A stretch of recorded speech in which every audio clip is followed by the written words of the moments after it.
Hey guys, welcome back to the channel. This is a story about what if Naruto overprotective kurama chunin exams. Before I start, please support for more amazing content and do consider subscribing to my channel and share this video with your friends. This is written by MUGETSU16 and link in description and support writer. Let's start the video. Chapter 1. Returns and Revelations. A blonde spiky-haired young boy of 12 years was walking towards the Hokage Tower. The most striking aspect of his appearance was the kill-me orange jumpsuit that he was wearing. It was riddled with tears, given that he did not have the time to repair it. He had been returning home after receiving his hit I-8 from his closest friend, Yumi no Iruka. He could still remember the trials and tribulations that he went through in order to receive the hit I-8 that he now wore proudly upon his forehead. Flashback earlier that day. Uzumaki Naruto was sitting on the swing outside the academy, watching longingly at the children who were being congratulated by their parents for passing their graduation exams. Every now and then, one parent would glare in his direction and he could hear something about the Kyuubi. With his limited intellect, he was trying to ponder what they meant. Kyuubi, what do I have to do with the Kyuubi? At least they aren't beating me anymore. Maybe they are talking about a new type of ramen that they want me to try. When the thought of ramen crossed his mind, the orange-clad boy started to drool. Just as he was going to continue fantasizing about his precious ramen, he was interrupted by one of his academy senseis, Mizuki. "Hey Naruto, how are you holding up? I am sorry that you failed," Mizuki said with a fake look of sympathy on his face. Naruto looked up at his sensei, surprised by his appearance. "Oh, hey Mizuki-sensei. I don't hate Iruka-sensei or anything, I just wish he would cut me some slack. I am trying my hardest." "Naruto, you don't need to be hard on Iruka-san, he is just doing what he thinks is right." After the silver-haired teacher said this, a devious yet sinister gleam entered his eye, a look that had escaped the notice of Naruto. "Besides, I am sure that you will pass the extra credit assignment." Naruto looked up, hope brimming in his eyes. "Extra credit assignment? What extra credit assignment? Does this mean that I can still be a shinobi?" "Oh, of course. All you need to do is steal the forbidden scroll of seals from the Hokage Tower and learn one jutsu from it. If you can do that, you will pass and be given the rank of genin." Naruto started to jump up and down, overjoyed that he now had another chance. He turned around and rushed off, getting ready for the assignment.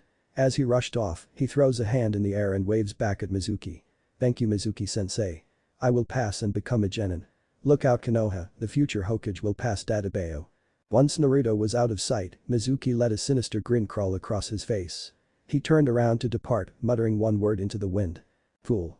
Fast forward few hours of forest in Konoha. Naruto was laying on the ground exhausted as he was panting for breath. It had taken some doing, but he had finally mastered a jutsu from the scroll of seals. Said scroll was laying next to him unfurled to the first jutsu on the list. "Yes, I mastered that one, and Mizuki-sensei isn't even here yet. Maybe I will have enough time to master another one." Just when Naruto was about to look further into the scroll, he was interrupted by Iruka when he came hurtling into the clearing. He caught sight of him, former student, and promptly started to yell at him. "Naruto. Why did you steal the forbidden scroll? Do you have any idea how much trouble you are in?" Naruto just grinned stupidly at Iruka, almost as if he did not hear a single word that his sensei had said. "Oh, hey Iruka-sensei, I found you." This just caused the spiky ponytailed chunin to face fault. When he got back up, he started to yell at Naruto, somehow with his head swelled up to a size far too disproportional to the rest of his body. "You idiot. I was the one who found you. No, don't dodge the question, why did you steal the scroll?" Naruto looked confused and answered, "Oh this. I was about to get to that. I mastered a jutsu, does that mean that I pass, Iruka-sensei?" Iruka was confused by the seemingly non-sequitur, but then he realized something. There was no way his dim student would have been able to do this by himself. Slightly worried, he asked his student an important question. "Naruto, who told you that this would let you pass?" Naruto, missing the foreboding in Iruka's voice, just answered in an overly loud voice. "Oh, it was Mizuki-sensei. That doesn't matter right now. Does this mean that I am a genin now?" Just as Iruka was going to answer and dash the hopes of the blonde genin hopeful, he pushed Naruto to the ground just as he was hit by a flurry of kunai that pinned him to the side of a conveniently placed shed. When he looked up, he saw the face of his co-worker. Mizuki was standing on the branch of a tree with two Fuma shuriken on his back. He had a slightly insane look in his eye and started talking to Naruto. "Well done Naruto, now all you need to do is give me the scroll and you pass." Iruka, finally having the last pieces fall into place, yelled a desperate command to the confused child. "Naruto, get out of here. Mizuki lied to you. There is no makeup exam. Mizuki used you to get to the scroll." Naruto was starting to panic a little. Before he could decide on a course of action, Mizuki began to talk to Iruka as he pulled one of the Fuma shuriken off of his back. Isn't it a little ironic that you say that I am lying to the brat when this entire village had been lying to him since he was born? With this, he turned his attention to Naruto. Naruto, do you know the real reason why the village hates you? To Naruto, this was the one question that he wanted answered ever since he was a child. The Hokage would always tell him that he didn't know and that he should forgive the villagers for their ignorance. The aged leader had told him that he should rise above their hate and show them how good of a person he is. Despite all the advice he got from his grandfather figure, Naruto was still curious about what his sensei had to say. What? You know. Tell me why they hate me. Well, it was 12 years ago when the Kyuubi no Kitsune had attacked Konoha. The official story is that the Yondaime Hokage killed the beast, but it is not true. No one could kill the fox, so he did the next best thing. He sealed the fox into you. You're the Kyuubi, and do a favor and die right now. With his little story finished, Mizuki threw his Fuma shuriken, aiming to bisect Naruto horizontally. Naruto could only sit there dumbly as everything that had happened to him since he was a child finally made sense. So that's why all of that happened. The loneliness, the hate, the beatings, the refusal of basic services, everything. Is it true? Am I just a demon? Naruto was so wrapped up in his thoughts that he did not notice the weapon of death soaring towards him. What he did notice was the blood that was splattered across his face. When he looked up, he was astounded when he saw the pain-filled face of Iruka. After getting over his speechlessness, he questioned his beloved sensei. Iruka-sensei, why? Why did you save me? Iruka tried to smile, but it came out as a grimace as he tried to suppress the signals of pain that was sent to his mind. I saved you because we are the same. When I was younger, I would always act out, trying to get the attention of others. I wound up as the dead last myself. I couldn't let you die. You are important to me. Naruto was going through a lot of emotional turmoil. Before he could be overcome by his emotions, the blonde took the forbidden scroll of seals and placed it on his back. He turned around and rushed off into the forest. Naruto. Iruka called out after his former student. He tried to get his attention, but failed. At this moment, he grabbed the Fuma shuriken sticking out of his back and threw it back at the traitor and rushed off into the forest in pursuit of the blonde troublemaker. Mizuki effortlessly dodged the weapon before chasing after his two targets. Inevitably, Mizuki caught up with Naruto. He was hinged as Iruka in hopes that that would be enough to trick him. Naruto, throw me the scroll. We need to get it away from Mizuki. Instead of receiving the scroll like Mizuki expected, he received a headbutt to the stomach. He crashed into the ground and rolled up against a tree. He gritted his teeth as a cloud of smoke enveloped him, revealing his true appearance. He glared at the person he hated the most in the world and questioned him. How did you know that I was not Iruka? The blonde gave a smug grin until he collapsed on the ground as a similar cloud of smoke enveloped him. When the smoke cleared, the grinning visage of Iruka could be seen, as if he was mocking him. Because I am Iruka. Mizuki noted that Iruka was spent of energy, so he staggered to his feet and pulled the other Fuma shuriken off of his back. Why do you want to protect the demon that killed your parents anyways? It will probably use the scroll to become more powerful and then seek revenge on Konoha. You are right, that is the kind of thing that the demon would do. Naruto, who was sitting on a nearby branch, started to cry. He knew that it was too good to be true. Not even Iruka-sensei cared for him. His spirits, however, were lifted when Iruka finished his statement. But that is Naruto, the #1 most surprising knucklehead of Konoha. He would give his life to save his comrades, and I am proud to call him my student. By this point, Naruto was shedding tears of joy. There was once again someone who believed in him. Just as he was about to celebrate, he heard something that infuriated him. I was going to let you live, Iruka, but it seems that I will have to kill you. You have impeded my efforts one time too many. Mizuki raised the shuriken and was about to release it when a fist collided with his face, throwing him off of his feet. When he recomposed himself, he was greeted with the angry face of Naruto. Don't touch Iruka-sensei, or I will kill you. Mizuki found this extremely funny. Ha. You, an academy failure, beat me, a chunin of Konoha. Get real. Naruto answered by simply crossing the index and middle fingers of both of his hands into the shape of a cross and yelled out the name of the jutsu that he learned from the scroll. Kage Bunshin no Jutsu. The result was impressive. In every direction as far as the eye could see, clones upon clones were present. They all raised their fists into their hands at the same time and cracked their knuckles. Charge. Once this command was given, all the clones rushed forward with a battle cry and started to pummel the chunin instructor that was frozen in shock and awe. After the clones had finished their job, all that was left was the bloody mess that was hardly identifiable. Iruka was flabbergasted. To master a jutsu of that difficulty in just 1 hour of practice, he truly will become Hokage one day. After snapping out of his reverie, he called to Naruto. "Hey Naruto, can you come over here for a second? Close your eyes as well." The student complied and stood right in front of him. Iruka reached up and untied the Hittite from his forehead and tied it to the forehead of the blonde in front of him. After he had done this, he told Naruto to open his eyes. When Naruto followed the request, he was confused. "Iruka-sensei." What happened? He was cut off when he reached to scratch his head but instead hit something metallic. Reaching up, he felt the one thing that he was working for his entire life. Tears entered the eyes of the young boy. He launched himself at his sensei and repeatedly thanked him. "Thank you. Thank you, Iruka-sensei. Thank you so much." Iruka chuckled a little and spoke. "Okay, settle down, settle down. We still need to go return the scroll and explain everything to Hokage-sama." Naruto visibly deflated at that. "And after that, we can go get some ramen. Does that sound good?" Naruto beamed at Iruka with one of his megawatt smiles and grabbed the arm of his sensei. He rushed off in the direction of the Hokage tower, eager to get to his promised ramen. Then flashback. He had already been to the Hokage's office, so he was confused as to why he was being called again. As he neared the door of the office, he gave a nod and a smile to the secretary, which was returned with a sneer. Sighing, Naruto pushed open the door of the office. "Hey, Hokage Jiji. I came just like you asked." To his surprise, the Hokage was not alone in the office. Instead, he was accompanied by 4 other people that the aged Hokage was glaring at. The first was a man with spiky blonde hair similar to his own. He had bright cerulean eyes and he was grinning at the boy who had walked in. The second was a woman standing next to the blonde man who seemed to be slightly younger than the said man. She had unbound crimson red hair that descended to her ankles and twin violet orbs peering at Naruto with adoration. The third and fourth people were standing in front of the 2 people mentioned earlier. They were both girls and they seemed to be the same age as Naruto. One had silky blonde hair that fell to her waist and violet eyes, while the other had silky red hair that fell to her waist and similar violet eyes to what seemed to be her sister. They were both staring at Naruto with undisguised curiosity. After Naruto finished looking over the people in the room, he looked at the Hokage. "Hokage Jiji, who are these people and why is the Yondaime Hokage here? I thought he was dead." Sarutobi gave one last glare at the crowd beside him and turned to Naruto. The anger in his eyes melted away and was replaced by what looked like regret. "Naruto, these people are." Sarutobi was rudely cut off by the now identified Yondaime Hokage. He strode forward to Naruto and looked down at Naruto.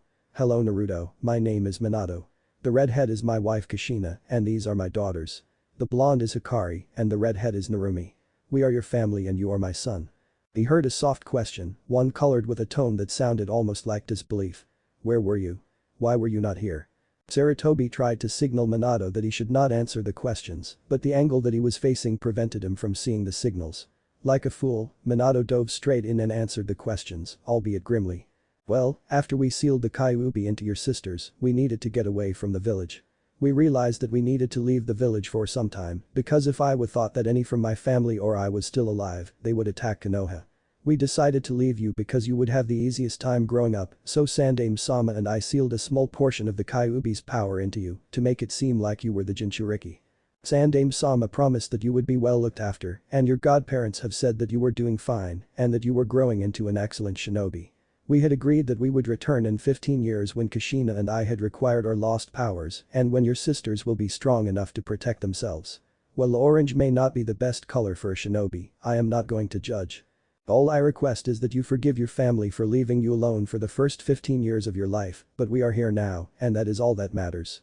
Minato looked at Naruto as if he was expecting Naruto to leap into his arms with a cry of joy.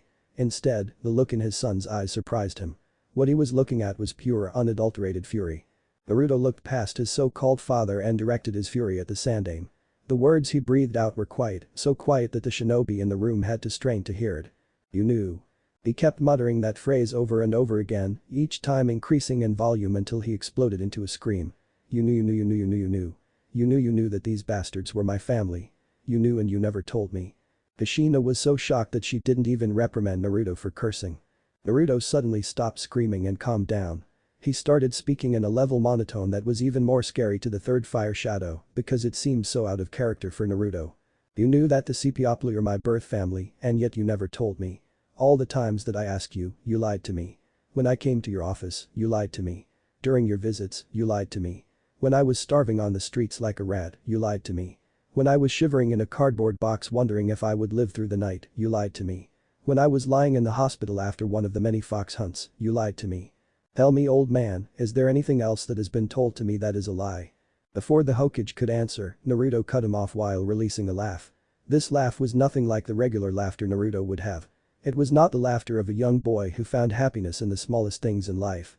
No, it was the laughter of a tired, defeated person who just had everything catch up with them. You know what, don't even bother answering that question. I know that it is going to be a lie as well. Naruto reached up to his forehead and untied the hit I ate and threw it at his former grandfather figure. And keep that piece of crap as well. There is no point in becoming a shinobi. Why would I want to be a slave to those who hate me? My own family didn't even want me, and if what Minato team said is true, then my godparents would have rather lied to their faces than spend even a single second with me. With that, Naruto turned around and left through the door. The people left in the room were too shocked to attempt to stop him. Minato walked up to the Hokage's desk and picked up the file on Naruto that he neglected to read. He started paging through the papers, looking at Naruto's academic records. What he saw shocked him. Naruto was the dead last. It didn't make any sense to him. How could he be the dead last with the pedigree that he had and two of the Sanina senseis? He pulled out a small film crystal that had an analysis of Naruto's skills. He and his family watched it. What they saw was not pretty. His skills were absolutely abysmal.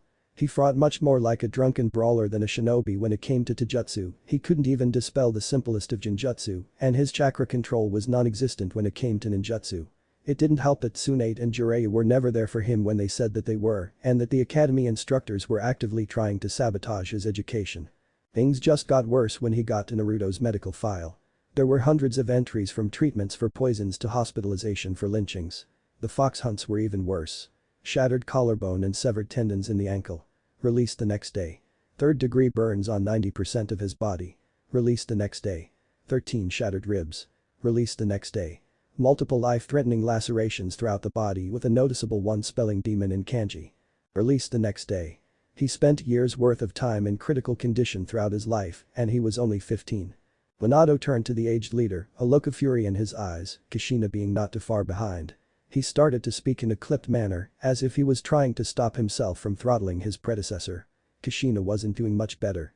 You said that he was being taken care of. You said that he would be safe. You said that Tsunade and Jiraiya were looking after him. You said my son would be treated human. Where the fuck were you when all of this was happening, Sarutobi? Sarutobi truly looked older than his real age. All the mistakes that he had made in the last 15 years were now catching up to him. The council wouldn't let me do anything. I wanted to help the boy, but that would have been seen as favoritism and they would have taken my power away from me.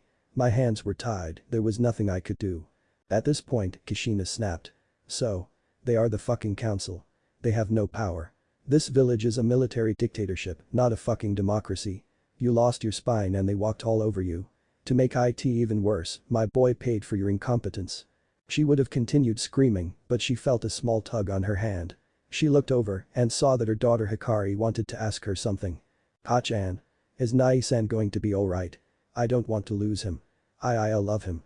Kushina thought that this was the regular sibling love, but she was wrong. Hikari and Narumi had the connection that all triplets had, and it was only strengthened by the presence of the Kyuubi within them. They had seen all Naruto had gone through, and they were astounded when he would just get back up and keep going with that same never-give-up attitude. They were just starting to come to terms with how they felt for their brother, and then this happens. Kushina reined in her anger so that she could answer her daughter's question. "Don't worry, Musume, we will get your brother back. The three of you will be on the same team and we will bond like the family that we are. We will get him back. That is a promise, Tebane." After she had said her part, she turned back to the only two men in the group who were talking about what Kushina had just said. If what we saw in the memory crystal was true, then Naruto is not ready to be a shinobi. His skills, to be frank, suck. He would be killed out on his first C-rank mission, and he doesn't have anything special like the Kyuubi's Yoki to fall back on. Sarutobi nodded in agreement. "I have to agree with you. His skills are horrible, but there is nothing I can do about it, for two reasons. The first is that Iruka-kun passed him, and the only way he will be prevented from becoming a genin is if he fails his sensei's test, assuming that he even bothers showing up for team assignments. The second reason is, well, that." He pointed to what was happening behind them. Kushina was standing there smiling sweetly at the two men. This usually would have been a good thing, except for three things. First, the smile that she had on her face was too good to be true. Second, she was petting the katana that was strapped to her waist. Third and most importantly, she was emitting an aura of death that promised pain to the two of them if they made the wrong decision. "Minato-kun, am I hearing correctly? I could have sworn that you said that you were going to send my Sachi back to the academy where he was hated by the students and senseis alike. Minato started to stutter. Oh, of course and not. Why would you think something absurd like that? He will be on a T-team, no doubt. The blonde adult nudged the old man next to him and thankfully her understood his cue. Yes, he will be on a team with Uchiha Sasuke and Haruno Sakura under Hada Kakashi. Don't worry, he will be well taken care of. Kushina's face twisted into a scowl. Not good enough. Put Sachi-kun on a team with his sister and I. The Sandaime rubbed his forehead. It is not that simple. Kakashi had already been chosen by the council. I don't care if he was chosen by Kami herself. I want my son on my team or there is going to be hell to pay. Kukukukukuku, she started to tap her fingers against each other and if possible, the aura of death around her seemed to intensify. The Sandaime grew pale. Well, if that doesn't satisfy you, I have a compromise for you. Kushina seemed to calm down and her face seemed to revert back to the sweet smile of death. Oh really, do tell. The Sandaime outlined his plan while the rest of Kushina's family was lined up against the door, trying to get away from her. She was a great woman, but Minato, Hikari and Narumi had to agree that Kushina was scary when she got angry. But Naruto. When Naruto had arrived home, he was seething in rage. How dare those fools come back after all I have gone through and try to be a family. They even had the nerve to try and act as if nothing bad had happened to me.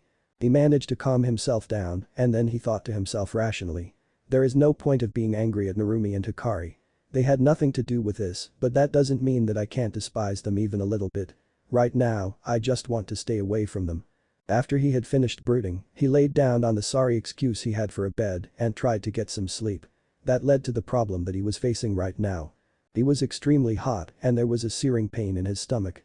He would have gone to the hospital if he was a normal person, but he was sure that the doctors would make a copy of the virus that was causing him stomach problems just so that they would have something that would work against him.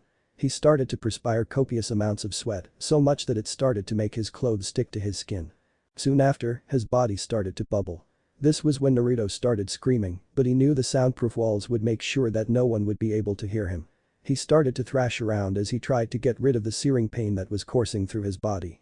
He staggered to his feet and stumbled to the run-down kitchen in order to get some water to soothe his parched throat. The water may not be potable, but anything was worth a risk if it could soothe the pain, oh the horrible pain. He reached for the cup and struggled to fill it with water from the tap. He brought the cup up to his lips and drank greedily. For a few seconds, it seemed that the water worked and that the pain was gone. He was wrong. Once the few seconds of respite were over, the pain came back, much worse than ever before. His face twisted into a mask of pain, and before he could release another scream of pain, his body exploded into a shower of blood. All that was left of Uzumaki Naruto was a giant blood stain on the ground. Just when it seemed like it was all over, the blood started to trace itself into a pattern on the ground. When the blood had stopped moving, it started to glow a demonic red color as a rift in space and time opened right over the seal. A figure stepped out of the portal and knelt on one knee on the ground. When the rift had closed, a convenient lightning bolt tore through the sky outside the window, throwing the features of the figure into sharp relief. He was wearing what seemed to be a Roman army-like uniform with a pair of leggings and a shirt in the color black. At the now identified male's throat was a symbol of a spiral, except this spiral was made entirely of straight lines. He had a claymore swords on his back, with two smaller tento-like swords on his thighs. The strange part was that all three of the blades were layered with various seals. To complete the look, he wore a black waist-length cape. Two cobalt blue orbs flew open. They were one of the strangest pairs of eyes that this part of the world had ever seen. Not only did the eyes have an ice-like quality to them, the pupils were slanted and the sclera was pitch black. Framing the twin pools of darkness and ice were locks of crimson red hair, the color of blood. The hair had a smooth silky quality and it was quite long, especially for a male. It fell nearly to his waist, where it ended slightly above the end of his cape. His lips started to move as he whispered a few words. The immortal Fox Lord, Naruto lives. And Naruto does not have fire powers. After reading the Naruto manga over the last couple of months, I got a better idea for him. The Redeed boy was still knelt on one knee on the ground, not having moved from that position since he had landed there a few hours ago. Looking around, he noticed that the walls and ground were still covered in blood and that it had quickly dried during his rest. Despite the seemingly useless blood, Naruto extended his right hand and released a pulse of yoki. Almost like magic, the brown stains lifted from the wall and started to liquefy, floating over to his hand. When the now crimson blood reached his hand, it started to coalesce into the shape of a ball. Once this task was completed, he released another pulse of yoki and solidified the ball. Lifting it up, he opened his mouth and dropped the marble-sized bowl into its depths. Closing his mouth, he chewed on the ball, evident by the crunching noises that originated from his mouth. This strange action had an effect that no one but Naruto was privy. As he consumed the sanguine orb, memories of his clone flitted through his mind. His brutal treatment in the orphanage was soon followed by his hell on the streets. After that came his permanent residence, which only made it easier for the mobs of the fox hunts to find him. Clenching his fist, Naruto sat down and crossed his legs, carefully sorting through and assimilating the memories. While the memories were horrible and nearly useless to him in almost all applications, they still held vital information that he would need in order to prove his identity. Naruto spent the rest of the night sitting on the floor, sifting through the memories. He only had a few hours, and he needed to get as much information as he could out of the memories. Next morning. Hikari sighed as she sat in the classroom. Contrary to what people thought, Hikari was more level-headed than her sister, who was usually ruled by her passions. The meeting the night before was a disaster. Her beloved Nai-chan hated them, and not without due cause. She still remembered looking into his medical file, and the things that she saw in there scared her. Heck, they kept her up half the night because she would suffer from nightmares. Looking next to herself, Hikari saw her sister, Narumi. Unlike her, the Redeed's thoughts were easier to perceive. If looked at close enough, the guilt and fear could be easily detected on her face. Just like Hikari, Narumi wanted to be closer to her brother, but she had no idea how to do it. If the performance last night was any indication, Naruto would sooner slit their throats than have anything to do with them. She didn't blame him. If she was in his same situation, she would have done worse, even going as far as assaulting the people who had left her behind. Narumi released a sigh as she looked over to her sister and pasted a smile on her face. She was supposed to be the happy one, and now was not the time to get all depressed. She reached over and placed a hand on her blonde sister's thigh, rubbing it in comfort. "Don't worry Hikari-ni, we'll get him back." Hikari sent a small smile to the Redeed and nodded slightly. Unlike her sister, she knew that getting any kind of positive reaction from Naruto would be an uphill battle. Despite this, she was ready to fight tooth and nail for it. After all, she was in Uzumaki. After she had finished brooding to herself, she looked around the classroom. Since it was still early, not many people had entered the classroom, but there were 7 people who caught her interest. Coincidentally, all 7 of them were either clan heirs on in the line of succession. The first was obviously an Uchiha. If the ink black hair and onyx eyes did not give him away, then the red and white fan crest on his back did. He had his hands steepled in front of his face, and he seemed to be brooding. The one thing that set him apart from the rest of class was his aura. He seemed to exude a sense of superiority, something well earned since he was supposedly the best in the class. Still, he was the type of person that Hikari did not want to her team. The second was a Hyuga, if he lavender eyes that lacked pupils were any indication. Unlike the stories that her mother used to tell her, this Hyuga seemed to be the antithesis of what an ideal member of the clan should be. Instead of being impassive, composed, and slightly arrogant, she seemed to be nervous and withdrawn into herself. The third was an Inuzuka, without a doubt. He had a fang-like tattoo on both of his cheeks, and his eyes were slitted. His Ninken, a small white puppy, was seated on top of his head, napping. Much like the Uchiha, he also exuded an aura of arrogance, but this one seemed to be born out of cockiness. Hikari would not have spared him as much attention as she did if he was not ogling her. The blonde girl's eyes narrowed when she noticed this. If there was one thing that she inherited from her mother, it was her dislike of perverts. She resolved to pervert on how to treat a woman at some point in the future. In a completely unrelated note, said Inuzuka felt a shiver of dread go down his spine, and he had the sudden urge to run screaming out of the classroom. Shaking off the feeling, he stayed in his seat, albeit eyeing the room with more caution. Sitting next to the Inuzuka was the fourth, an Aburam, and he was the complete opposite of the boy sitting next to him. He wore a jacket that covered everything up to the bridge of his nose and wore a pair of shades that hid his eyes. He personified stoicism and seemed to be trying to call the least amount of attention to himself. Should someone had listened closely to him, they would hear a faint buzzing sound about him, not unlike that of a hive of insects. The fifth was a Yamanaka. Much like the rest of the clan, she was a blonde, albeit a platinum one. Other than the fact that she was a clan heiress, there was nothing special about her. Looking at her one more time, Hikari's nose wrinkled in disgust.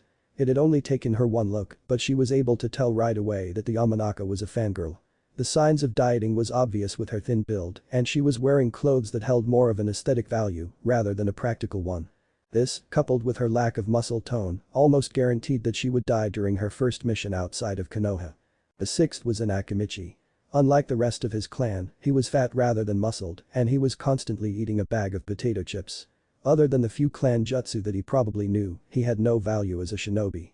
The abundance of fat would equate a lack of stamina and speed, which would make him rather useless on the front lines.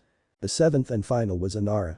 His hair was pulled up into the signature pineapple ponytail, and he had his head on the table, sleeping. Despite his lazy demeanor, he was obviously as smart if not smarter than the rest of his clan. He would make an excellent tactician in the future once he got the necessary experience. As Hikari finished reviewing the promising members of the class, she began to personally evaluate each of them. Once she was finished, she came to the conclusion that the Uchiha, Aburam and Nara would be the greatest threats to her and that they had the highest likelihood to attain the rank of chunin. Considering that the graduated class numbered 30 strong, the thought was kind of depressing. Not for the first time, Hikari was glad that she was not raised in Konoha. Sure, she was sad and enraged that her brother was treated horribly, but at least she did not grow up to become a fangirl like the rest of her graduating class. Done with her task, Hikari leaned forward and rested her head on the table, desiring to take a nap. Her team would be announced today, and she needed to preserve all the energy that she could for the upcoming test that her parents were hinting. Looking next to her, she noticed that Narumi had the same idea and then sank into the comforting embrace of Morpheus. Hokage's office. Minato sat behind the Hokage's desk, with his predecessor seated next to him. After their verbal fight the night before, the older man chose to resign and give his position back to his successor. As he put it, he was just too old for this shit. The blonde Cage had 11 jonin that lined up before him. Usually there would only be 10, but his wife's very convincing argument from the night before had him add her to the list, if only to maintain the health of his manhood. He was still young, and he had to desire to be separated from it. On the desk in front of him was a crystal glass orb, the one that the Sandaime used for his famed Migane no Jutsu. Using this, he was able to view what was happening in the classroom. Much to his sadness, Naruto had not shown up yet. His two daughters were seated next to each other, and he wanted nothing more than his only son to be there with the two of them, laughing and having fun. Looking up at the jonin in front of him, he gave a slight nod as he began to address them. You all know whom your teams consist of, so I expect you to pick them up by noon. Am I understood? After a rousing chorus of "Hi Hokage-sama," 9 of the jonin departed, leaving behind his wife and another man younger than him. This man had spiky gray hair and wore a mask that covered much of his lower face. To complete the look, he had a hit eye that covered his left eye. This person was Hada Kakashi, one of Konoha's most powerful shinobi. Realizing that the meeting was now over, Kakashi reached into his pouch and pulled out an orange book. Ignoring the small killing intent, that was directed at him by the only woman in the room, he started to read the book as his sensei started to address him. Kakashi, you do realize who your team is going to be, right? Not even bothering to look up from his book, Kakashi answered. Hi. I got Gaki Kushina, Sunshine, the kid with the orange fetish, and the brooder, correct? Ignoring the look of anger that crossed Kushina's face, Minato replied. Hi. So are you going to pick up your team soon? I heard that you have a notorious reputation for being late for anything that is not of B-ranked importance or higher. This time, Kushina broke into the conversation and started to talk in a sweet voice. Oh, don't worry, Kakashi-kun will be on time. It would be a shame if his entire collection of smut books were cut to pieces, would it not? Understanding the not-so-subtle threat, Kakashi paled rapidly. He raised his hands in a sign of surrender as he tried to placate the angry Ma Kushina-senpai, don't worry, I will be on time. I should even have the time to introduce my cute little genin to the wonder of Icha. He finished the statement by closing his one visible eye in an eye smile and giving a thumbs up, a pose that was highly reminiscent of the nice guy pose. Apparently, this was not the right thing to say as the Kai that was being directed at him spiked to exorbitant levels. When he opened his eyes to locate it to source of the feeling of death, he saw an angry Redeed looking at him, her hair separated into 9 parts highly reminiscent of tails as it swirled about her. The near-demonic visage was completed by the black aura of death that surrounded her. Paling rapidly, Kakashi made a move and dashed out of the room, intent on escaping what he saw as a mad woman. Even as he tried to make his getaway, he was chased by the crimson-haired mother as she spewed threats after him. Get back here, you damn pervert. You aren't getting away from me. If you dare corrupt my children, you'll wake up with your manhood missing. Instead of slowing down or stopping, this declaration only seemed to spur Kakashi on as he tried to pick up speed in a desperate attempt to escape his sensei's wife. He knew that should she catch him, then he would be in for a world of pain. Academy. The click of a door opening shocked Hikari out of her nap. After regaining her bearings, she reached over and gently shook her sister awake. Both of them now, properly alert, they sat at their desks and waited as they eyed Iruka walk into the room and stand in front of the class. When the teacher got to the front of the class, he cleared him room. Class, settle down. The class either ignored him or seemed to have been unable to hear him. Given how loud the noise in the room was, either explanation could have been the case. When Haruka noticed that the class did not hear him, a small tick mark formed on his head. He repeated his statement with a little bit of agitation. "Class, settle down." The second attempt was only rewarded by an inexplicable increase in the volume of the class. The tick mark that was on Haruka's forehead grew in size and started to throb. Irate, his head swelled to a comical size and blew up. "Sit down and shut up, you bunch of brats." This got the attention of the newly graduated genin. The class as a whole planted themselves in their seats and closed their mouths, some of them staring in fear and wariness at the sensei that they had for the last 6 years. Hikari chuckled inwardly when she saw this. Seeing the others react like this amused her for some odd reason. Narumi stared in disguised awe at the teacher, resolving to irritate him until he showed her the secret of that jutsu. Coughing into his fist, Haruka started to address the class. "Thank you. Today, I am glad to say that you all have become official shinobi of Konoha. It will be your jobs to carry the will of fire and..." Haruka was so absorbed in his speech that he failed to notice that the class was starting to lose interest. By the time he finished his speech and looked up, the class had devolved into groups of children who were engaged in their own activities. Shikamaru was asleep with his head on his desk and Kiba was throwing pencils at the sleeping Nara. Shino seemed to be paying attention, but soft snores could be heard emanating from his jacket. Hikari and Narumi were conversing with each other about who their sensei could possibly be. The only person who was paying even an iota of attention was Sakura, who was dutifully taking notes verbatim of what Haruka was saying. Another tick mark formed on Haruka's forehead. Instead of blowing up at his students for ignoring his carefully prepared and superb speech, Haruka just released a sigh and pulled out a piece of paper. "Well, since you all seemed so riveted to my speech, I will just go ahead and announce the teams." It was as if a switch was flipped in the class. The green shinobi all desisted from their various activities and gave their undivided attention to their erstwhile sensei. Smiling slightly in amusement, Haruka cleared his throat and started to read off of the list. Unknown to the entire congregation, an figure landed outside the window of the classroom. The person was clothed completely in black and watched the events of the classroom with slight interest. He knew that he had to be here and he was interested in the compositions of the teams. And Team 7 will be Uchiha Sasuke, Haruno Sakura, Uzumaki Namikaze Hikari, Uzumaki Namikaze Narumi, and Uzumaki Namikaze Naruto. Your senseis will be Hada Kakashi and Uzumaki Namikaze Kushina.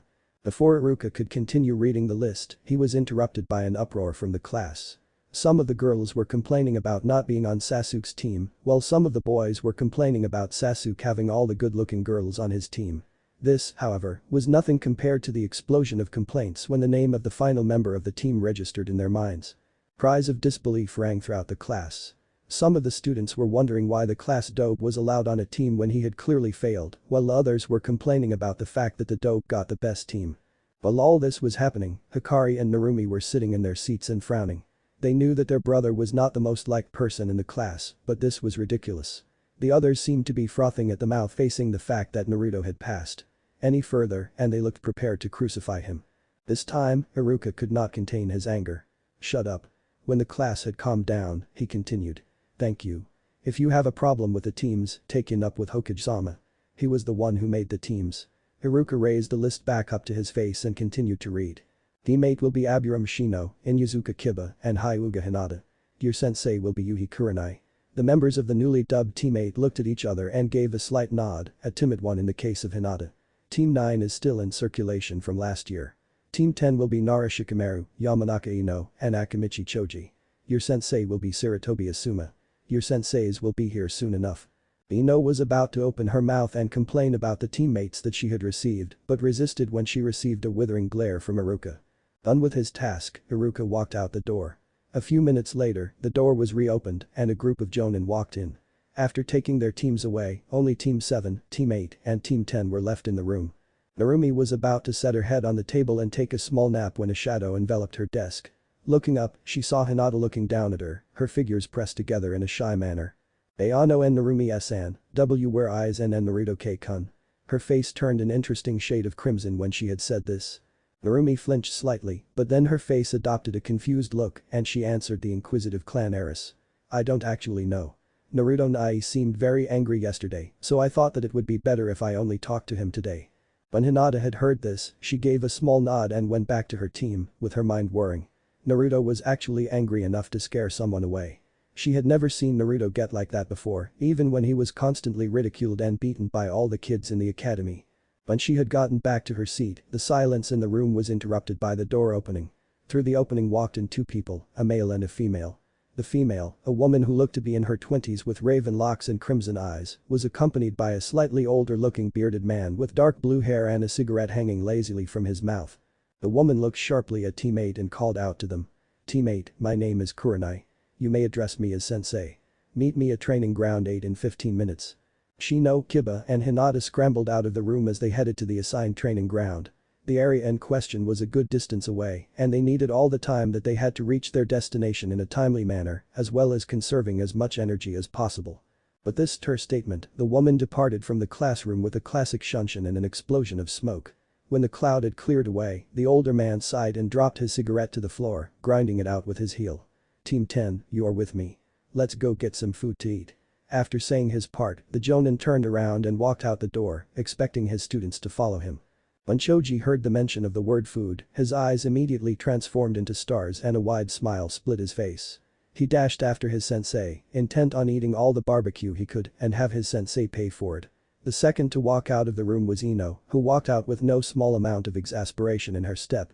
Finally, Shikamaru was the last to exit the room, having been forcibly awoken by the sudden exodus of his porky friend. The only ones left in the vicinity were the members of Team 7. Sasuke was sitting at his desk and looking at the far wall in his desire to brood, while his pink-haired teammate was continually badgering him for a date, but to no avail. Narumi and Hikari were talking to each other about their expectations for the team and the horrors that they would face at the hands of their mother, while avoiding the touchy subject of their brother. Finally, the shadow outside the window quietly slid the window open and sat on the windowsill, the rest of the team still completely oblivious to his presence. Now that he was inside the classroom, the male could be easily identified as Naruto, the final member of the team. Minutes ticked by, and some of the people in the classroom were starting to become agitated. Sakura did not even try to hide her irritation as a tick mark formed on her forehead and her eyebrow started to twitch. Sasuke was more subtle with his expression of annoyance, nothing more than an irritated glint appearing in his eye. The two daughters of the Hokage were not much better than the breeding Uchiha, but their irritation was overcome by their worry for their brother. Naruto himself was seated on the windowsill with his eyes closed, none of the people in the room any wiser to his presence. When the clock marked 1 hour from when the other teams had left, a crashing sound was heard from outside the room. 4 of the 5 genin inside the classroom tensed themselves as they prepared themselves for battle and grew slightly nervous when the door slammed open. Through the opening came a beautiful red-haired woman, but her beauty was marred by the deep scowl on her face. This scowl was aimed at the spiky gray-haired Jonin sitting tied up next to her, still shamelessly reading the smut that he called literature in front of her, despite the glare that she sent his way. Irate, Kushina did not even take her eyes off of Kakashi before she barked out an order. Team 7, meet us on the rooftop in 5 minutes. If any of you are late, you'll be running laps until I say stop. With this terse command, Kushina grabbed her ko-sensei and shunshin to the roof, not even stopping to check if her students were moving or even if all of them were there. Sakura, not wanting to earn the ire of the scary person, ran out the classroom and went for the stairs, her fear of the redeed temporarily overriding her disturbingly deep infatuation for the onyx-eyed boy on the team. She was shortly followed by Sasuke, who despite wanting to reach his destination in a timely manner, went at a sedate pace. In accordance to his pride, he would not lower himself to the level of rushing out of a classroom like some hooligan. Narumi and Hikari gave a look to each other. Both of them instinctively followed their mother's command, having trained under her long enough to know that not listening to her would cause bad things to happen. Despite this, both of them were worried about Naruto. They still had not heard nor seen him since the night before, and now their hyperactive imaginations were coming up with ideas of what could have happened to him, the scenarios becoming progressively worse as each one followed its predecessor through their minds. In their rush to get out of the classroom, none of the 4 of them noticed Naruto climb out of the window and leap up to the roof, landing in one of the trees on the roof. He got comfortable in his spot, his arms crossed over his chest with left leg crossed over his right and peered down at his 2 soon-to-be senseis. Naruto did not understand why he was doing this. Sure, he had nothing better to do until tonight, but surely there were better things to do than this. He could be practicing his swordplay, he could be training physically, he could be bashing his head against a wall, he could even be ripping out his own intestines. It is safe to say that Naruto did not want to be here. He settled for the fact that the meeting might prove to be a little amusing if that death glare the redeed was sending the masked Jonin was anything to use as reference. Before he could continue his thinking, the door to the roof was thrown open and in came a panting Sakura. She stumbled in exhaustion and eventually collapsed onto the ground near the 2 Jonin, panting as she tried to recover any amount of her Mini-chakra reserves as they waited for the others to come. Naruto looked down at this girl with contempt. She was supposed to be a warrior, yet she is already drained from the short travel. Clearly Konoha had low standards for its shinobi program, or this girl was just cannon fodder. Considering what he had seen so far, the redeemed sword wielder was more inclined to believe the first theory. Naruto dismissed the girl. She would die during her first mission outside of the village. When he finished musing about the pathetic pink-haired girl, through the door came Sasuke. He carefully walked to where the two jonin were and slowly sat himself down, as if he was trying to keep a proper decorum for his status in the village. The Uchiha gave one look to the jonin before dismissing them and resuming what he was doing in the classroom, mainly brooding. Naruto also frowned at this one. Unlike Sakura, this one had some skill, but not enough to act like the way he was. Sasuke was a fresh genin, and the two in front of him were seasoned jonin. He should have been weary of them, not dismissive. Normally Naruto would think that Sasuke was a fool, but he had seen the memories of his clone. The black-haired boy was not afflicted with ignorance, but arrogance. He would also die on his first mission outside of the village, if only because he had underestimated his opponents. Finally, the last two had come through the door, his sisters Narumi and Hikari. They walked in confidently before making their way over to the group and sitting down while eyeing the jonin wearily. Naruto approved of this. While the both of them were more skilled than the Uchiha, they had none of the arrogance that he had, only confidence in their abilities. Naruto honestly had no idea what to think of his sisters. He knew that his sisters were determined to bring him into the family, but he had no emotional connection to them, whether it be love or hate. He felt nothing for them. He continued to ponder what he should do as Narumi and Hikari sat down. When all of them were seated, Kushina cleared her throat. Both Kakashi and she had heard Naruto land in the tree earlier without making a scene, but that was not what surprised them. No, what surprised them was that they could not sense Naruto. If it was not for him making that sound when he landed in the tree, they would not have noticed him at all.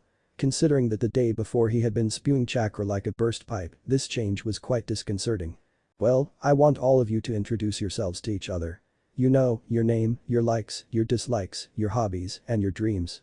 Before she could point to someone to start, she was rudely interrupted by the only pink-haired kunoichi on her team.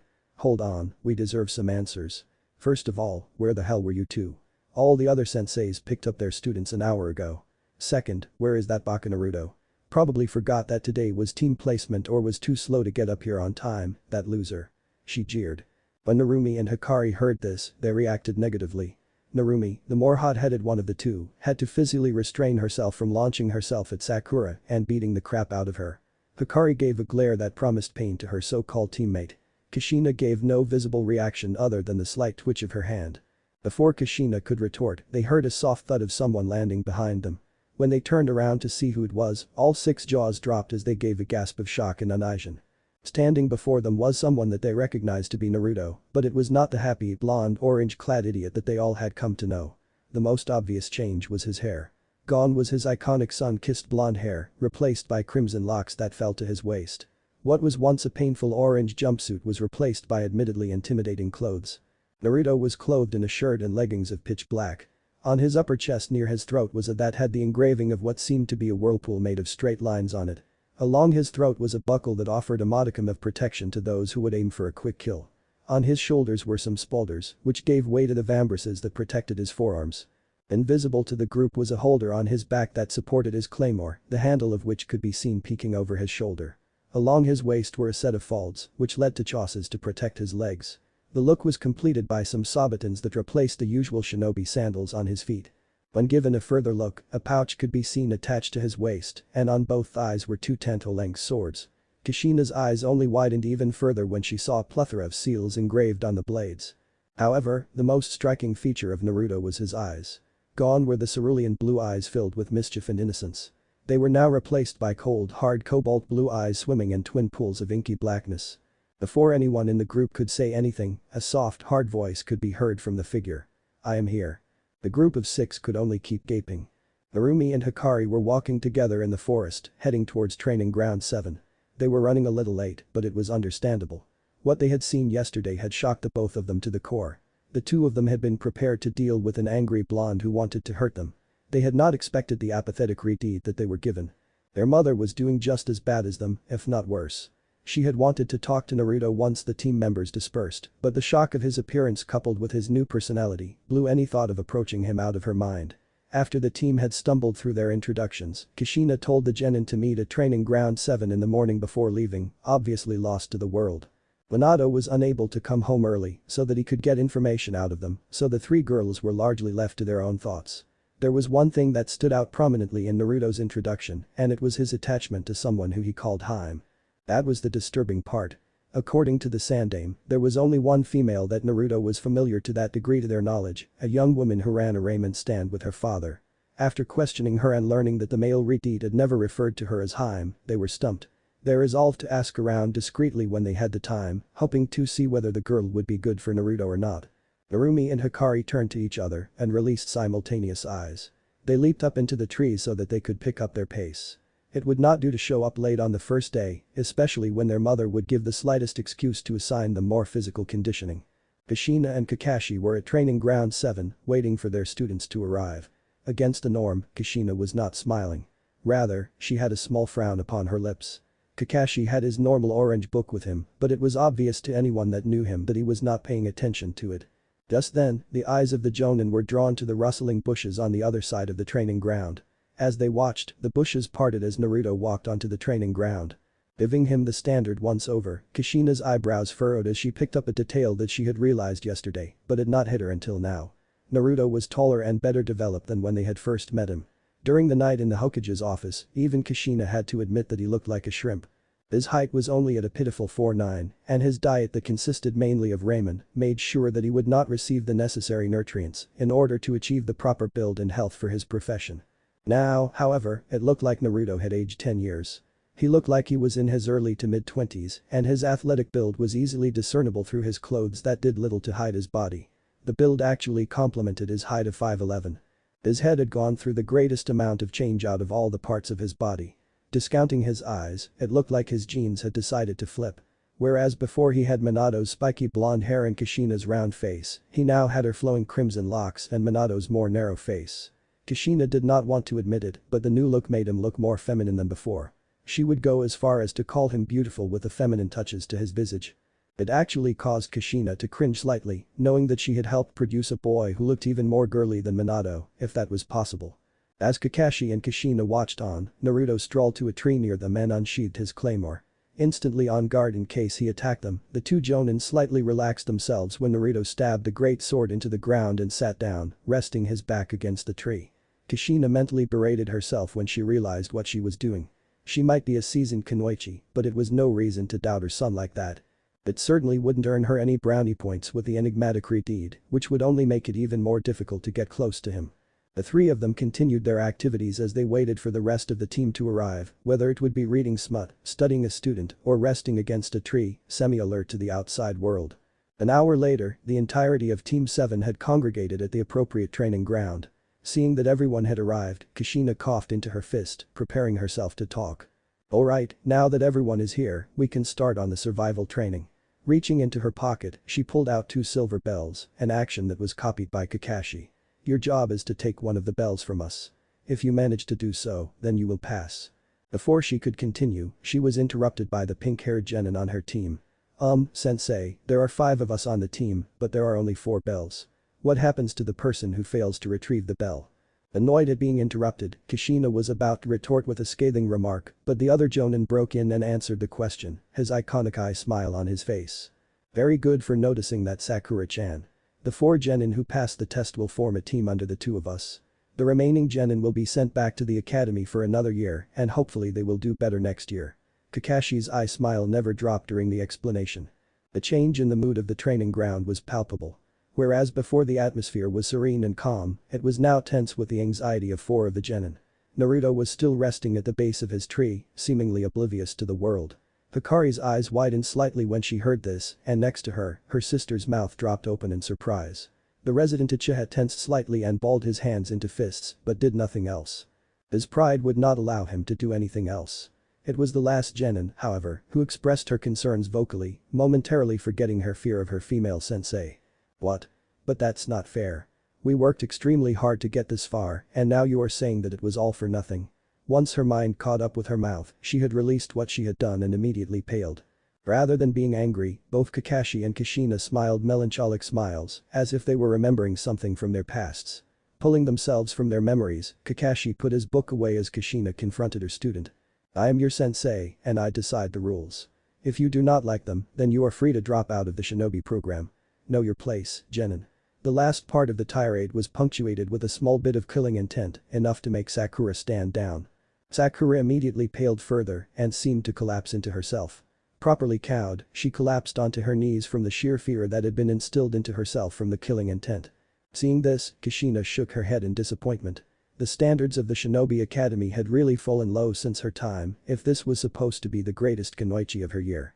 Her disappointment was replaced by fear when she realized that Naruto was supposed to be the dead last. How much worse were his abilities when this kunoichi was supposed to be one of the best genin of Konoha? She was knocked out of her thoughts when she heard Kakashi place a clock on a nearby stump along with 4 bentos. You have until noon to take the bells from us. That gives you 4 hours. The person who fails to retrieve a bell will be tied to a post and the other 4 will get to eat these bentos while the failure has to watch. Are there any questions? Learning from last time, Sakura kept her mouth shut, not wanting to receive the same treatment as last time. Seeing that no one was making a motion to ask a question, Kakashi continued. Remember to come at us with the intent to kill, otherwise you will never get a bell. The test begins now. Go. Immediately, the 4 younger-looking genin departed for the woods. All of them, even Sasuke, knew that a head-on charge against 2 jonin would be futile. They resolved to find a good hiding place and ambush the jonin when they had the chance. Kushina leaped backwards and landed on one of the posts, content on letting her charges come to her.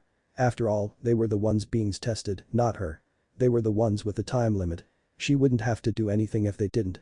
Kakashi, on the other hand, was taking a proactive stance. He scanned the area for his students and was reasonably content. Hikari and Narumi were together in a tree 100 meters to the west. Sasuke was 20 meters to the north, also nestled in a tree. Sakura's hiding spot was worth a frown. With her only 15 meters away and on her stomach, she would most likely be unable to react properly in time, should he choose to go after her. However, it was his final student's hiding spot, or lack thereof, that looked the cake. He had not made a motion to leave the clearing since the exercise had started, except for standing up and picking the claymore up with his right hand. Now all he was doing was standing there, staring at his opponent. Kakashi, knowledgeable of his student's profile from the academy, knew that his student was brash and hot-headed, tending to throw reason out the window on a fly. With this in mind, he decided to taunt his student to inflame his anger. Knowing that pulling out his Icha book right now would endanger his manhood via an angry Uzumaki, he decided on a verbal insult. Naruto, I know from your grades that you are neither the smartest nor the most skillful shinobi, but you could try to put a little effort into this, otherwise you will not get a bell. What kind of Hokage would you be if you failed a task this simple?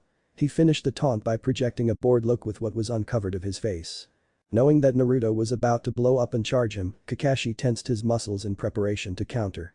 What came next completely knocked him off guard.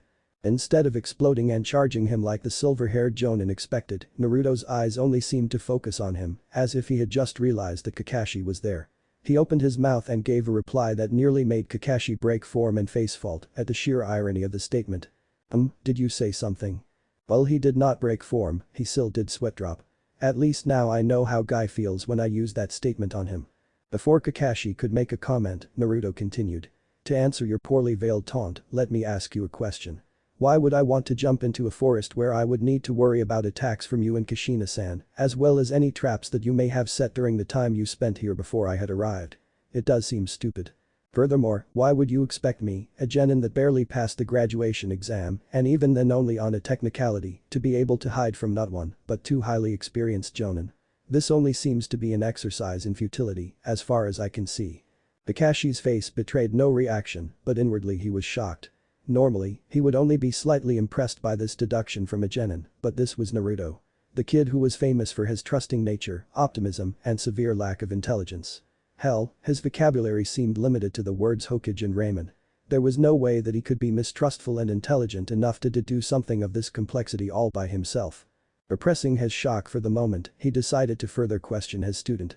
So considering that you do not wish to enter the forest, what will you do now?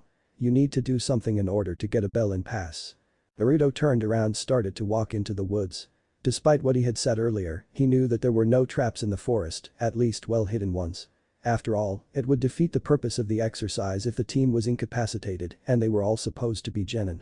As he walked away, he threw his answer over his shoulder. The bells are for those who wish to be part of the Konoha Shinobi Corps. What if I do not want to be a shinobi in service to Konoha? Kakashi stood there completely dumbfounded as he watched the retreating figure of his most confusing student.